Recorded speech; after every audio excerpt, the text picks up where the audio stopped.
Subscribe to our channel and hit the bell icon so that you know when live we go.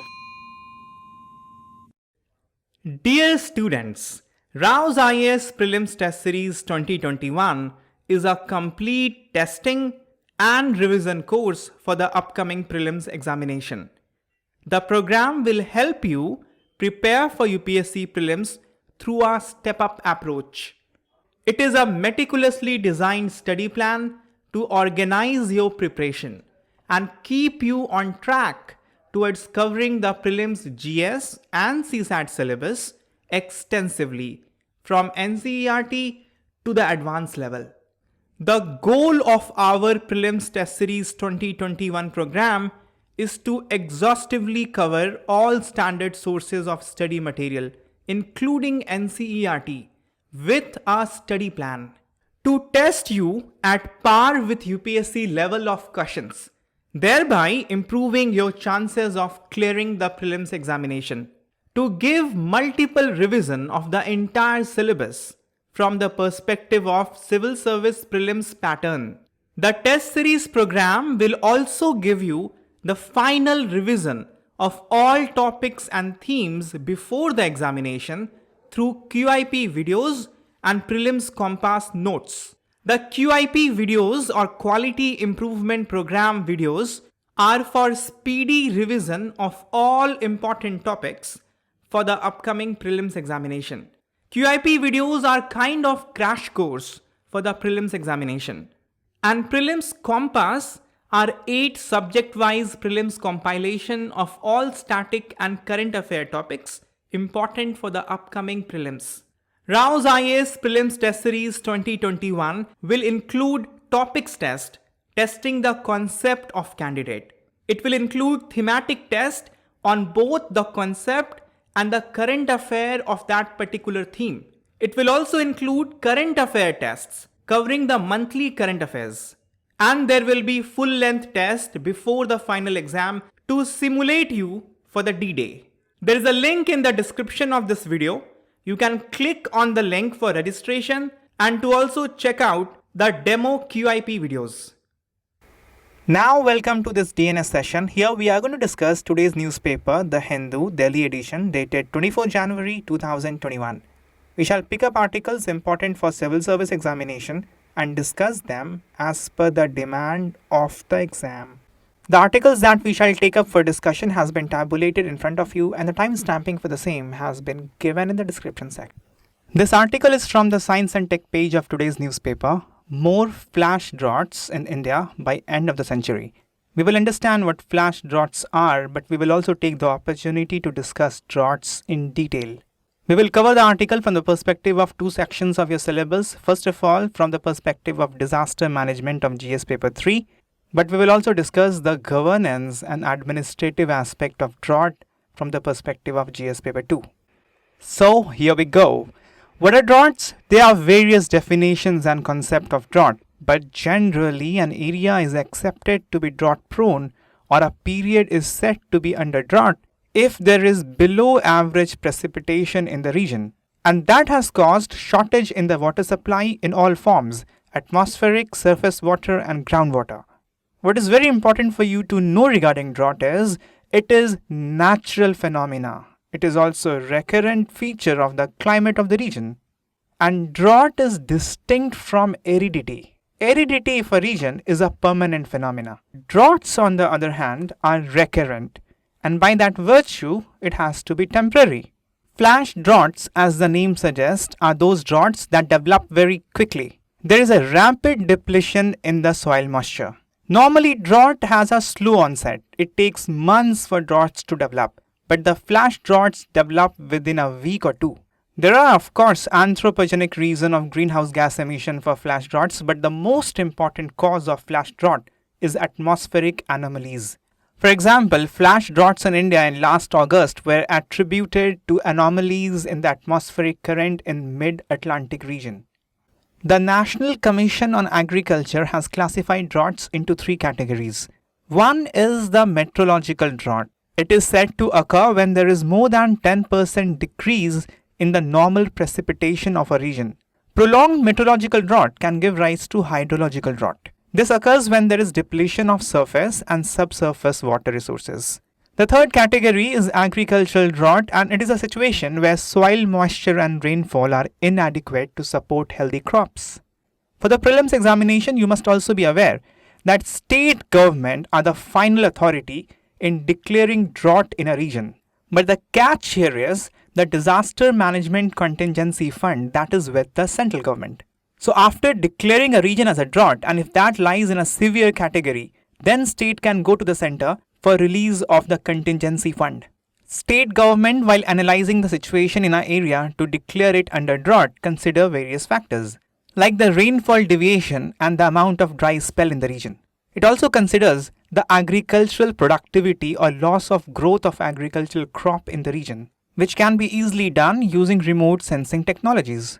Soil moisture and hydrology of the region, the content of surface and subsurface water reserves, that is also taken into account. There are various causes of droughts in India. The first and foremost reason will always be monsoon. You must have heard the phrase whims and fancies of the monsoon. You know that southwest monsoon accounts for 70 to 80% of annual rainfall in majority of India. So if there is failure, delay or sporadic monsoon, drought is bound to happen in many regions of India. If drought is directly related to monsoon, drought will also be related with associated factors that affect monsoon. According to the research work of IASC, 43% of droughts that occurred during the summer monsoon season in the past century can be attributed to atmospheric disturbance from the North Atlantic region. It has been theorized that the atmospheric disturbance in the mid-latitude region over the North Atlantic Ocean creates a pattern of atmospheric current that hinders or derails the monsoon. And all the other associated factors of monsoon like El Nino, La Nina, Indian Ocean Dipole, Madden-Julian Oscillation and all other factors you can say to affect droughts in India. See, in 2017, UPSC asked a question on Indian Ocean Dipole. One of the statements was, an Indian Ocean Dipole phenomena can influence an El Nino's impact on the monsoon, which was a correct statement, meaning it can affect monsoon indirectly, and more indirectly, it can affect droughts in India. There's a very interesting but complex relation between drought and desertification.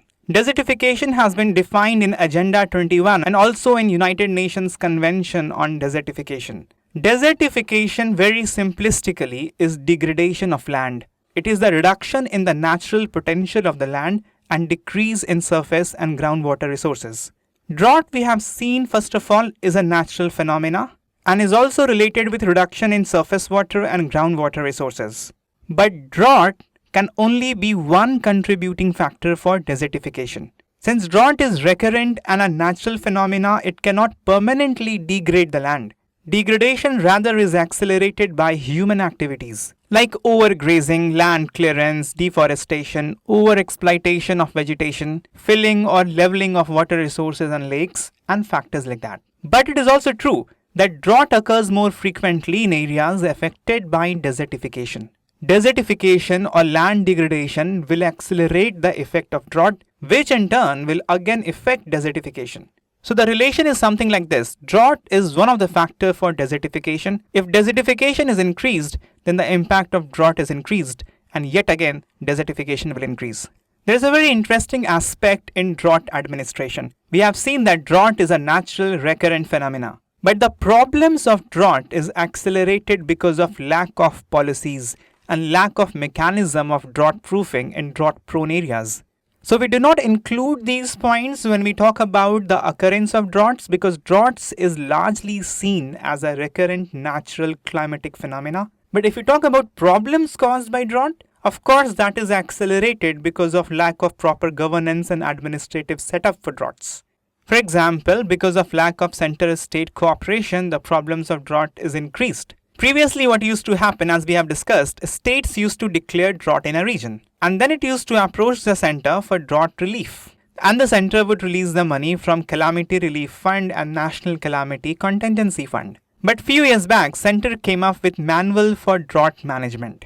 And under the new guideline, the state now can ask for monetary help from the center only if the drought is of severe category. And the parameters to declare drought as severe was made extremely stringent. Because of the federal polity of India, the drought management is affected. Then there is a systemic problem. The central and the state government have not invested properly in the storage systems. The concept of farm pond has recently gained traction.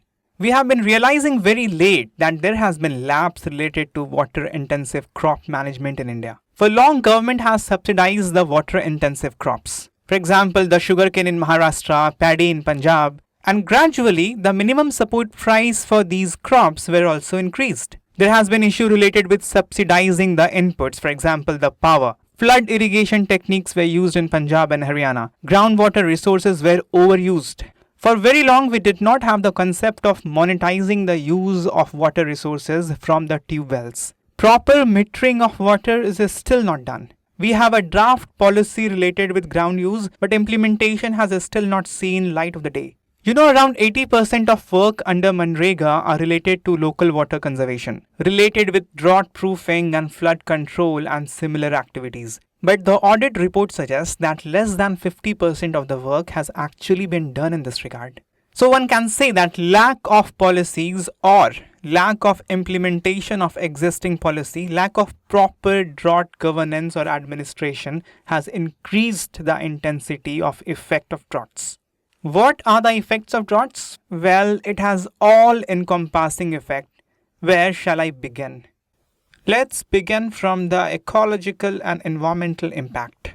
The rivers, lakes, ponds, reservoirs and all water bodies tend to dry up. Wells and tube wells are rendered unserviceable. There is loss of forest cover. Then there is migration of wildlife. There is huge stress on biodiversity. There is also increase in man-animal conflict. Because of reduced stream flow and loss of wetlands, the salinity level of mangroves and estuaries can be affected. The reduced groundwater recharge may actually damage the aquifers and adversely affect the quality of water. In terms of salt concentration, acidity, dissolved oxygen, turbidity, everything. And that may lead to a permanent loss of biological productivity of soils. If we talk about the economic impact, you know that 2/3 of agricultural land in India is rain-fed. Drought will impact agricultural productivity, which in turn will impact industries dependent on agriculture. All of that will impact farmers' income and rural well-being. There will be increase in unemployment. There will be increase in inflation. Many will enter the debt trap, and there will be distressed selling of land, jewelry, personal properties, even cattle. Also, the hydroelectricity production will be impacted by drought. In terms of social impacts, there will be distressed migration. Because of migration, children will drop out of school. Human capital production will decrease. The cycle of more population and increased poverty will be accelerated. Malnutrition and starvation will increase. So will be the sanitary conditions and associated diseases like diarrhea, cholera, malaria. And then there will be ethical impacts. You must have heard of water riots happening in Latur, Maharashtra 3 years back. The effect of drought is such an encompassing one that drought is mostly dealt with Ministry of Rural Development. Not by Ministry of Water Resources or Jal Shakti, not by Ministry of Agriculture, but by Ministry of Rural Development. See, this question came in prelims examination of 2014. You were asked to find out the correct pairing of programs and projects with ministry. Drought Prone Area Program, this is an old one of 1974-75. It was matched with Ministry of Agriculture. Then Desert Development Program was matched by Ministry of Environment and Forest. And National Watershed Development Project for rain-fed areas was matched by Ministry of Rural Development. It was fairly difficult question because these programs are old ones. But one could have attempted this with common sense and also a little bit of guts. Drought Prone Area Program must be dealt by Ministry of Rural Development. If you remove first pairing, you are left with either 3 or none. Actually, Desert Development Program is also dealt by Ministry of Rural Development. And Watershed Development Project, it is specifically related with water resources. It is dealt by Ministry of Agriculture and not by Ministry of Rural Development. So actually the answer is option D. But yes, it was a difficult question. Once we have seen the causes and impacts of drought, it is only natural to move towards the mitigative measures. Back in 2010, National Disaster Management Authority gave a guideline. Let me quickly take you through the guideline and then we will rearrange it and structure it properly for answer writing.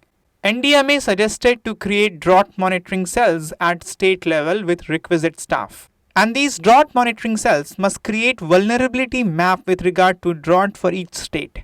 The drought management information system of Ministry of Agriculture at that time was very outdated one. NDMA suggested using new IT technology to have a real-time drought-related information. The suggestion was to adopt watershed development approach rather than working in silos. Watershed development approach meaning development of the entire region where there is water bodies, where there is agricultural land and the residential areas. There was also suggestion with regard to monsoon prediction, development of better infrastructure, automatic weather stations and rain gauges for prompt information dissemination. It also suggested to develop drought-resistant crop varieties. Presently, many states do have cloud seeding policy, but we do not have a cloud seeding policy on a national level that was suggested by NDMA then. Recently, Government of India has given thirst to drip irrigation system, but very minuscule percentage of irrigation system actually comes under drip irrigation. NDMA also suggested to have proper provisions for credit and specialized insurance products in drought affected areas. To a certain extent, this has been dealt by Pradhan Mantri Fasal Bima Yojana. Then there were suggestions of afforestation with crops which are drought prone and also very productive, economically useful. For example, Subabul, Seema Ruba, some biodiesel plantation like Jatropha. There were suggestions with regard to capacity building of officers at Panchayati Raj institutions and urban local bodies. Like in any governance process, awareness of stakeholders, their involvement is very important. It was suggested to take help of NGOs to create awareness among the farmers regarding the crops which are suitable for the climatic region. Then there was suggestion for updating the syllabus of agriculture courses to include drought management and using CSR wherever, whenever, in whatever form possible. Now let me just rearrange all these points based on the structure that I gave you in the last DNS. We are looking at drought from the perspective of governance.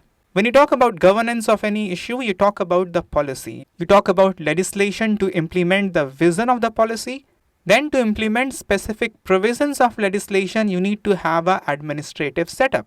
Administration of that issue will require two things: institutions, human resources, skill, and infrastructure that will enable the administration apart from the principles and the processes of administration. Governance of anything cannot be successful without the participation of stakeholders. And you have to look for ways and means in which technology can come in aid of governance. Okay, now I'll just put out the points that we have already seen in the previous slide. Policy. Do we have a policy? Well, we have a guideline in the form of manual for drought management, but we do not have a cloud seeding policy at national level that was recommended by NDMA back in 2010. Legislation, the all-encompassing legislation related with all kind of disaster is the Disaster Management Act 2005. Have we developed institutional capacity? We have talked about drought monitoring cell that was suggested by NDMA. It has been developed in many states, but in many states it is not working. We require human resources. NDMA suggested to train the officers of PRIs and ULBs, but that has not been done to appreciable level. The agricultural graduates and undergraduates, they must be trained in drought management, and for that the syllabus of their courses must be updated. This is how we can create institutions and human resources, and we need to work on this. Administration also requires infrastructure. Presently, very minuscule percentage of irrigation system in India is under drip irrigation. And then we require core administrative process using the institution and infrastructure. We need to adopt watershed development approach. There must be policy regarding credit and insurance in drought prone areas. There must be afforestation drive using crops that are drought resistant, also economically beneficial. For example, some of the biodiesel plantation crops. Has the people's behavior changed? The farmer in the Kaveri basin are still growing rice even though there has been recurrent droughts. The growth of paddy in Punjab and sugarcane cultivation in Maharashtra has not abated. Are we using technology in the process of governance? Although we have advanced our technological setup for prediction of monsoon, but automatic weather prediction stations have to be expanded over the region. and Drought Management Information System of Ministry of Agriculture that needs to be updated. It's saying the same thing, but saying in a proper structure. Now I'll leave you with discussion that came in Mains 2014. The question is this: drought has been recognized as a disaster in view of its party expense, temporal duration, slow onset, and lasting effect on various vulnerable sections. With a focus on September 2010 guidelines from NDMA, discuss the mechanism for preparedness to deal with the El Nino and La Nina fallouts in India. This was asked in paper 3 under disaster management section. Since there's a mention of El Nino or La Nina, it does not mean that we have to cover the geographical aspect. If you read the question more carefully, they are not asking to discuss El Nino and La Nina, neither their impact. The question is discuss the mechanism for preparedness to deal with the fallouts of El Nino and La Nina.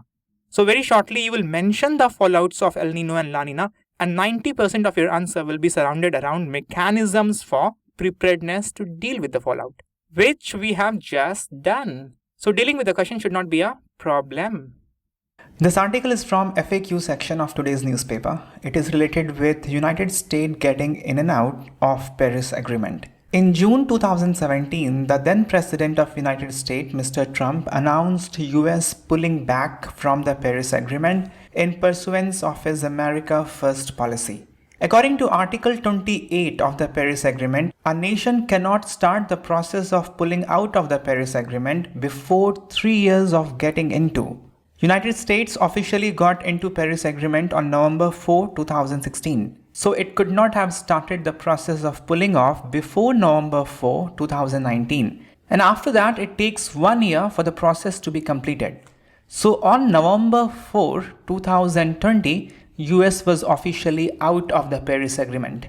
Even though US pulled out of Paris Agreement, but it remained within the ambit of the mother UNFCCC agreement.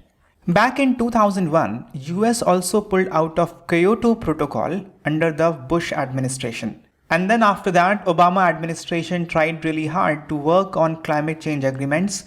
In 2009, in Copenhagen meet of UNFCCC, a lot of progress were made, but concrete global agreement could not happen, which happened only in 2015 in the form of Paris Agreement.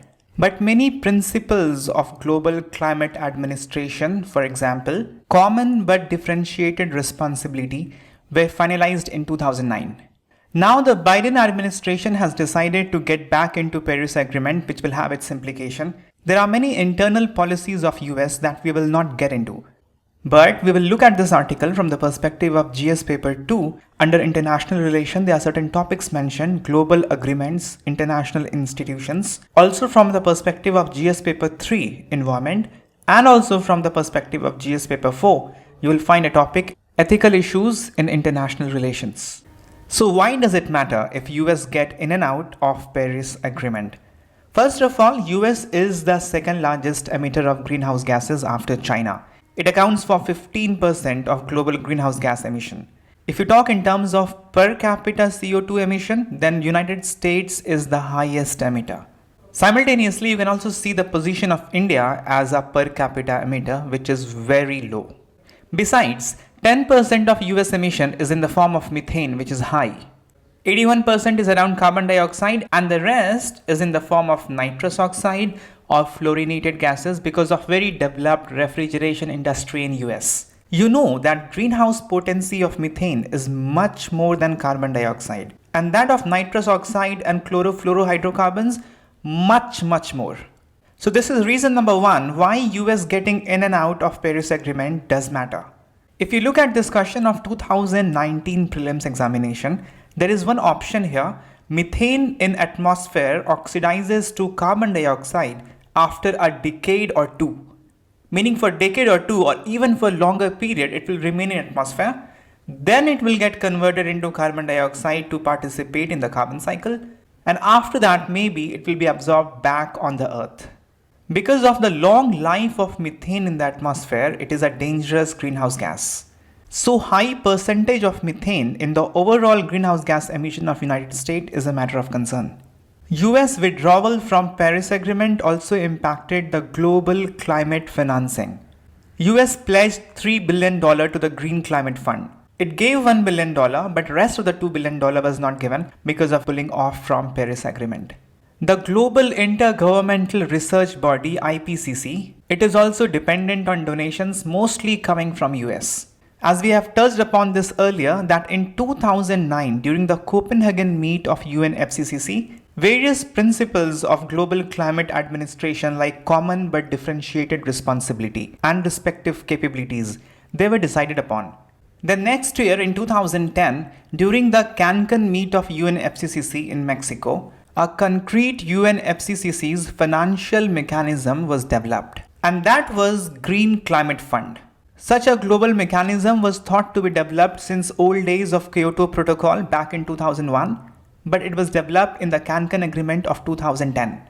And under this, developed countries committed to the goal of mobilizing $100 billion by 2020. However, much less was realized, and back in 2017, when the Trump administration was showing intention of pulling off from Paris Agreement, even less could materialize.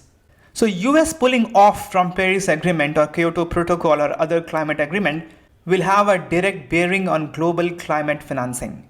Just to show you a related question, let's see this question of Prelims 2015. Which of the following statement regarding Green Climate Fund are correct? Statement 1, it is intended to assist the developing countries in adapting and mitigating practices to counter the climate change. This is the purpose for which Green Climate Fund was formulated. Statement 2 is, it is founded under the aegis of UNEP, OECD, Asian Development Bank and World Bank. Almost all organizations one can think of have been clubbed together. It seems so incorrect because we have just seen that it was founded under the aegis of UNFCCC. Even if you don't know the fact, just by looking at the nature of the statement, you can make out that this is incorrect. The answer in this case was option A. When a big nation pulls off from a global agreement, it hampers the global consensus. When US showed intention of pulling off, a similar intention was shown by other countries like Canada, Australia, Philippines, Indonesia, and fear of a possible domino effect started. Since US is a developed nation and it has a developed carbon market, so the carbon pricing mechanisms that were developed earlier under Kyoto Protocol, everything will be hampered. Look at this question of 2016. In this question, you had to match the terms seen in news with their origin, like Annex 1 countries, Certified Emission Reduction Clean Development Mechanism. Clean Development Mechanism was developed under Kyoto Protocol, and Certified Emission Reduction is a form of Clean Development Mechanism. So this is also related with Kyoto Protocol. Countries were divided into Annex 1 countries, Annex 2 countries, Annex 3 countries. Annex 1 countries included developed countries, and they had the obligation for climate financing and climate reduction targets. So this is also related with Kyoto Protocol. The answer was option C. Interestingly, US would be in Annex 1 countries, China and India will not be. So US pulling out of Kyoto Protocol in 2001 and pulling out of Paris Agreement in 2020 will affect the clean development mechanism and the overall carbon market. US is also a big market for electric vehicles, and the companies which are making battery operated cars, they are finding it difficult to remain competitive due to easing of climate and environmental related regulations by the previous administration of United States. You can also look at the issue purely from the perspective of global leadership. If US is pulling out of climate change related leadership, that void will be filled either by China or by European Union. If that is filled by China, then dominance of China will increase in another dimension. And that obviously will not be good for India. Now, since the new dispensation in the United States have decided to get back into the Paris Agreement, we hope that the UNFCCC Convention of 2021 that will happen later in November this year at Glasgow in Scotland will set new global targets and commitments to fight the climate change. This article is from page number 10. Telcos seek clarity on onus of security breach post NSD rollout. NSD is National Security Directive. See, in order to strengthen the security of communication networks in India, the Centre has recently, in December 2020, announced National Security Directive. The idea behind this directive is to ensure that Indian telecom operators should compulsorily purchase telecom equipments only from trusted and certified sources. So recently there was a meeting between government and telecom operators to discuss about the implementation of National Security Directive, and in that meeting telecom operators have asked the government to clarify about the entity that will be held liable in the event of a security breach in the network post the implementation of National Security Directive. See, in this modern age, telecom equipments and the network used for provisioning of telecom services are prone to spywares and malwares emanating from the equipment itself or the embedded software.